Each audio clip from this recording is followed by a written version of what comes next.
নমস্কার, আপনার দেখছেন জনবর্ত বাংলা। বাংলার বড় খবর এক নজরে। চলুন শুরু করি আজকের খবর।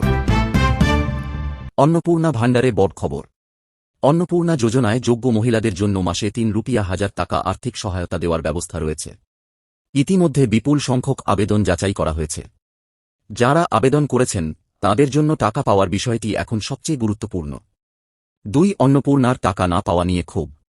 রাজ্যের বিভিন্ন জায়গায় কিছু উপভোক্তা টাকা না পাওয়ার অভিযোগ করছেন। অনুমোদন হওয়ার পরেও ব্যাংক অ্যাকাউন্টে টাকা না ঢোকার অভিযোগ নিয়ে কয়েকটি এলাকায় বিক্ষোভের খবরও এসেছে।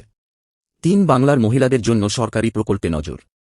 কেন্দ্রীয় নারী ও শিশু উন্নয়ন মন্ত্রী পশ্চিমবঙ্গে বিভিন্ন নারী ও শিশু কল্যাণ প্রকল্পের বাস্তবায়ন নিয়ে পর্যালোচনা বৈঠক করেছেন। প্রকল্পগুলির সুবিধা সাধারণ মানুষের কাছে পৌঁছানোর উপর জোর দেওয়া হয়েছে। বাংলার আবহাওয়ায় বড় আপডেট। দক্ষিণবঙ্গের বেশ কিছু জেলায় হালকা থেকে মাঝারি বৃষ্টির সম্ভাবনা রয়েছে। কলকাতাসহ কয়েকটি এলাকায় দুপুরের পর বৃষ্টি হতে পারে। উত্তরবঙ্গের কিছু জেলায় ভারী বৃষ্টির সম্ভাবনাও রয়েছে। 5-22 আগস্টেও বৃষ্টির সতর্কতা। দেশের একাধিক রাজ্যে ভারী বৃষ্টি ও ঝোড়ো হওয়ার সম্ভাবনার কথা আবহাওয়া সংক্রান্ত পূর্বাভাসে বলা হয়েছে। সাধারণ মানুষকে স্থানীয় আবহাওয়ার সতর্কতা দেখে চলার পরামর্শ দেওয়া হয়েছে। চিনির দাম নিয়ে সাধারণ মানুষের জন্য বড় খবর। দেশে চিনির দাম গত কয়েক মাসে উল্লেখযোগ্যভাবে বেড়েছে। দাম নিয়ন্ত্রণে রাখতে সরকার 10 লক্ষ মেট্রিক টন রাও সুগার শুল্কমুক্ত আমদানির অনুমতি দিয়েছে। এর ফলে বাজারে সরবরাহ বাড়ার সম্ভাবনা রয়েছে। সরবরাহ নিয়ে বড় পদক্ষেপ। ভারত ওপিয়ের সরবরাহ আরও স্থিতিশীল রাখতে আলজেরিয়ার সঙ্গে নতুন আমদানি চুক্তির দিকে এগোচ্ছে। 2027 থেকে মাসে প্রায় 45-55 হাজার টন নকব আনার পরিকল্পনার কথা রিপোর্টে এসেছে। 8 চাকরিপ্রার্থীদের জন্য গুরুত্বপূর্ণ খবর। কেন্দ্রের কর্মসংস্থান ভিত্তিক থম্বরি প্রকল্পের 1 বছরে 72 লক্ষের বেশি প্রথমবারের কর্মী ফর্ম ও ওয়ার্কফোর্সে যুক্ত হয়েছে বলে প্রকাশিত তথ্য জানাচ্ছে।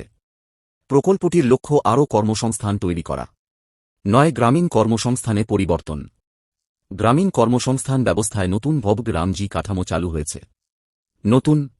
কৃষকদের জন্য বড় খবর। কৃষকদের নস্পের সুবিধা আরও কার্যকরভাবে পৌঁছে দিতে সরকারের ম্যাশা ব্যবস্থাকে শক্তিশালী করার উদ্যোগের কথা জানানো হয়েছে। বিশেষ করে ছোট ও প্রান্তিক কৃষকদের সুবিধার দিকে নজর দেওয়া হচ্ছে। এক দেশের অর্থনীতিতে স্বস্তির খবর। রবের তথ্য অনুযায়ী 14 আগস্ট শেষ হওয়া সপ্তাহে ভারতের বৈদেশিক মুদ্রার ভাণ্ডার প্রায় $9.9 বিলিয়ন বেড়ে $716.90 বিলিয়ন পৌঁছেছে। দেশের আর্থিক সক্ষমতার জন্য এটি গুরুত্বপূর্ণ খবর। 2 সুদের হার নিয়ে রবের নজর। রবের সাম্প্রতিক আলোচনায় মূল্যবৃদ্ধির ঝুঁকির দিকে নজর দেওয়া হয়েছে। বর্তমানে রেপো রেট 5.25% রাখা হয়েছে। ভবিষ্যতে মূল্যস্ফীতির চাপ বাড়লে নীতিতে পরিবর্তনের সম্ভাবনা নিয়ে আলোচনা রয়েছে। 3 কলকাতার হোটেল নিরাপত্তায় কড়া নজর। কলকাতার সাম্প্রতিক অগ্নিকাণ্ডের পর একাধিক হোটেল ও গেস্ট হাউসের অগ্নি নিরাপত্তা ব্যবস্থা পরীক্ষা করা হচ্ছে। রিপোর্ট অনুযায়ী বেশ কয়েকটি প্রতিষ্ঠান বন্ধ করা হয়েছে এবং আরও কয়েকটিকে নোটিশ দেওয়া হয়েছে। 4 ডিজিটাল প্রতারণা নিয়ে সতর্কতা।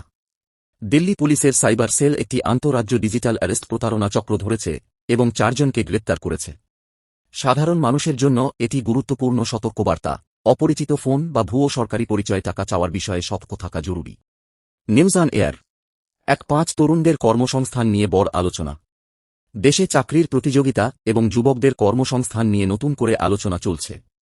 সরকারি চাকরির সীমিত শূন্যপদের বিপরীতে বিপুল সংখ্যক আবেদনকারী থাকার বিষয়টি চাকরিপ্রার্থীদের চাপের বিষয়টি সামনে এনেছে। 6 আই নিয়ে সাধারণ মানুষের জন্য নতুন সম্ভাবনা। ভারতের ডিজিটাল অর্থনীতিতে ছোট ব্যবসা, কৃষক ও গ্রামীণ কর্মীদের জন্য এর ব্যবহার বাড়তে পারে বলে বিশেষজ্ঞরা জানিয়েছেন। ভবিষ্যতে কৃষি, ব্যবসা ও পরিষেবায় এর ব্যবহার আরও বাড়ার সম্ভাবনা রয়েছে। 7 মহিলাদের স্বনির্ভরতা নিয়ে উদ্যোগ। নারী ও গ্রামীণ উদ্যোক্তাদের স্বনির্ভর করার জন্য বিভিন্ন সরকারি উদ্যোগ নিয়ে আলোচনা চলছে। বিশেষ করে সেলফ গ্রোথ ও ছোট ব্যবসার সঙ্গে যুক্ত মহিলাদের অর্থনৈতিকভাবে শক্তিশালী করার দিকে নজর দেওয়া হচ্ছে। 8 শিক্ষার্থীদের জন্য গুরুত্বপূর্ণ আপডেট। চলতি সময়ে দেশের বিভিন্ন প্রতিযোগিতামূলক পরীক্ষা ও নিয়োগ পরীক্ষা নিয়ে চাকরি প্রার্থীদের মধ্যে ব্যাপক আগ্রহ রয়েছে। পরীক্ষার তারিখ, আবেদন ও ফলাফলের ক্ষেত্রে শুধুমাত্র সংশ্লিষ্ট সরকারি বিজ্ঞপ্তি অনুসরণ করার পরামর্শ দেওয়া হচ্ছে। সাধারণ মানুষের খরচের উপর নজর। চিনি ও অন্যান্য নিত্য প্রয়োজনীয় পণ্যের দাম নিয়ে বাজারে চাপ তৈরি হয়েছে। সরকার সরবরাহ বাড়িয়ে দাম নিয়ন্ত্রণের চেষ্টা করছে, তাই আগামী দিনে বাজার দরের দিকে সাধারণ মানুষের নজর থাকবে। 2 আজকের সবচেয়ে গুরুত্বপূর্ণ সারাংশ। আজকের 20টি খবরের মধ্যে সাধারণ মানুষের জন্য সবচেয়ে গুরুত্বপূর্ণ বিষয় হল অন্নপূর্ণা ভাণ্ডারের টাকা, বাংলার আবহাওয়া, চিনির দাম, ওপক সরবরাহ, কৃষকদের মশত, গ্রামীণ কর্মসংস্থান, চাকরির সুযোগ এবং সাইবার প্রতারণা থেকে সতর্কতা। এই ছিল 22 আগস্টের সাধারণ মানুষের জন্য গুরুত্বপূর্ণ 20টি খবর। খবরটি ভালো লাগলে লাইক করুন, কমেন্ট করুন এবং সাবস্ক্রাইব করুন জনবর্ত বাংলা। তাজা খবর সবার আগে জনবর্ত বাংলা।